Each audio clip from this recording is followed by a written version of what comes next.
Redação do Enem chegando, estamos a poucos dias e você não pode cometer esses erros na sua redação, caso você queira chegar aos 1000 pontos aí na redação do Enem, hein? E aí, gente, tudo bem com vocês? Sejam muito bem-vindos de volta ao meu canal.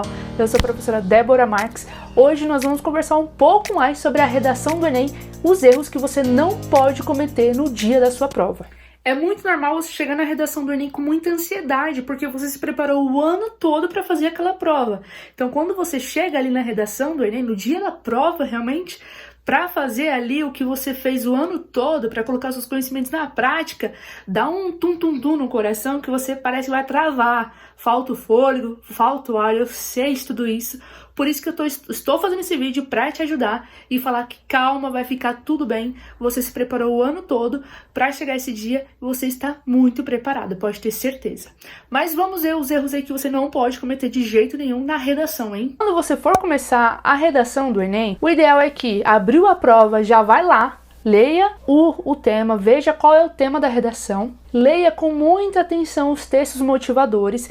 Então assim, acabou de ver o tema, não faça a redação ainda, não escreva, vai com calma, abre lá a parte dos textos motivadores e leia os textos motivadores. Geralmente o Enem, o INEP, disponibiliza 4 textos motivadores para você. Não é à toa que o Enem disponibiliza 4 textos para você ali no dia da sua prova. Nesses textos motivadores, você consegue tirar muitas informações. Você consegue tirar argumentos, ideias de repertórios, tese, exemplificações e muitas outras coisas. O primeiro erro que você não pode cometer é negligenciar os textos motivadores. Leia com muita atenção, com muita cautela, fazendo leitura ativa. A leitura ativa, se você não sabe o que é quando você lê ali, grifando, circulando palavras que você não conhece, puxando setinhas para fazer uma maior compreensão daquilo que você está falando, puxa a seta para escrever um termo, para fazer uma explicação a mais, ou até mesmo faz um ponto de interrogação ali onde você não entendeu. Isso é a leitura ativa, é realmente você conversar com o texto que você está lendo, para que você possa entender e tirar o máximo de informação daquele texto.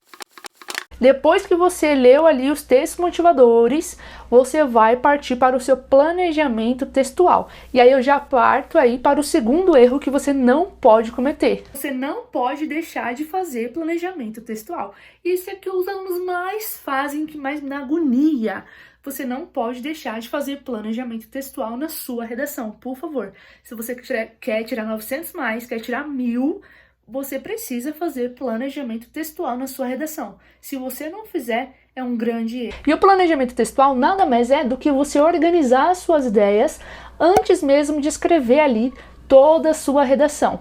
Quando você começar a introdução, você já precisa saber obrigatoriamente o que vai ser no desenvolvimento 1, o que vai ter no desenvolvimento 2, o que vai ter na conclusão. Por quê?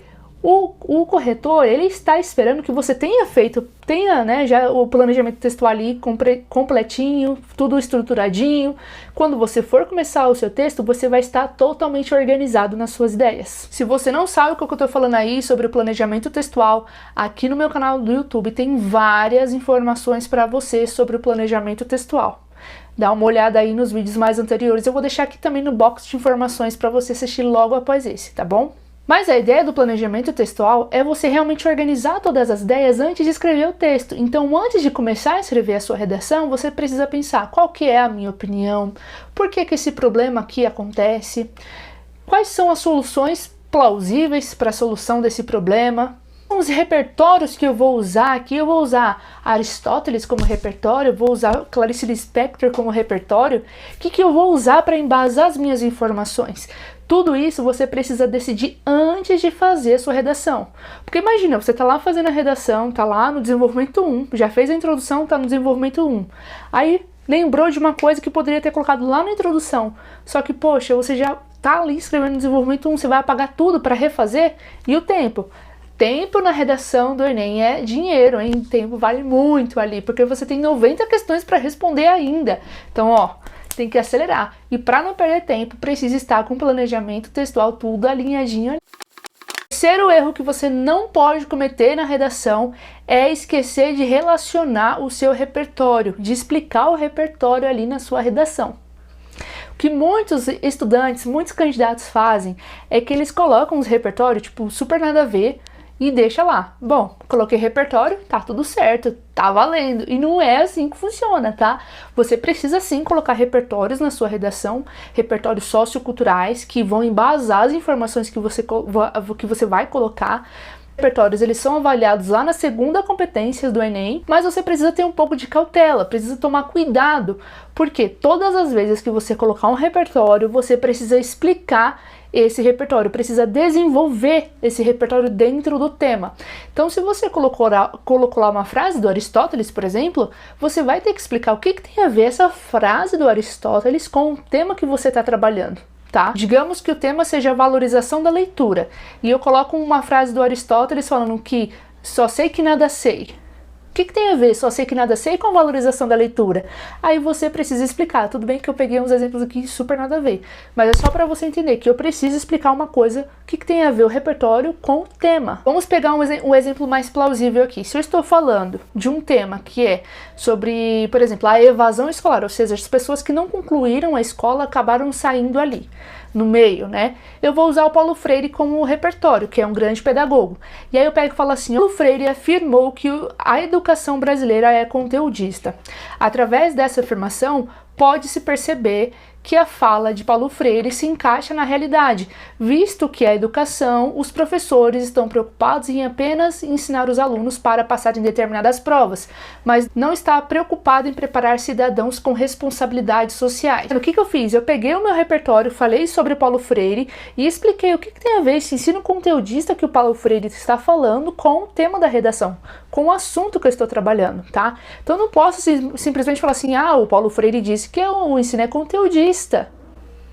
O corretor vai falar: cadê o resto, querido? Precisa explicar todas as informações que você colocar a partir do repertório. Combinado? Não cometa esse erro, hein?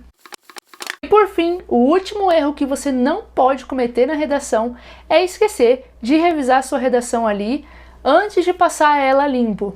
A ideia aqui é que depois que você fez o planejamento textual, depois que você ali estruturou o seu rascunho, fez ali o rascunho com as informações prévias do planejamento textual, você deixa o seu texto descansar um pouco. Vai lá para as questões do Enem, faz umas 5, 10 questões da prova, depois você volta, lê novamente o seu texto, vê se está tudo certo, se tem que acrescentar alguma coisa, se ficou alguma parte ali um pouco confusa, se tem alguma informação que passou desapercebido. Se tiver, você já vai e corrige, tá? Por que eu falo isso? Quando você acaba de escrever o texto e vai ler novamente, teoricamente, a margem de você achar algum erro é muito baixa, porque você acabou de escrever. Não deu tempo do seu cérebro esquecer o que você escreveu para poder pescar algum erro ali, tá? Então, a ideia realmente é deixar o seu texto descansar para tirar o foco do que você acabou de escrever, tá? Quando você voltar para analisar, você aí sim vai ter já esquecido um pouquinho do que você escreveu, não vai estar ali com aquilo tanto na cabeça, porque você já vai ter visto algumas questões, aí sim você vai começar a captar mais os erros, as questões que passaram desapercebidas. Antes de passar realmente a limpo, precisa ter feito no mínimo uma revisão aí do seu texto com muita cautela. Não se esqueça de se inscrever aqui no canal, tá? Isso me ajuda muito, muito mesmo. Cuidado, hein? Não vá cometer nenhum desses erros que eu citei aqui pra você, que eu tenho certeza que os 900 mais vem aí, vem a aprovação aí em 2023, hein? Espero que você tenha gostado desse vídeo, que eu tenha te ajudado, clareado aí suas ideias, e eu te vejo no próximo vídeo, combinado? Um grande beijo e até lá!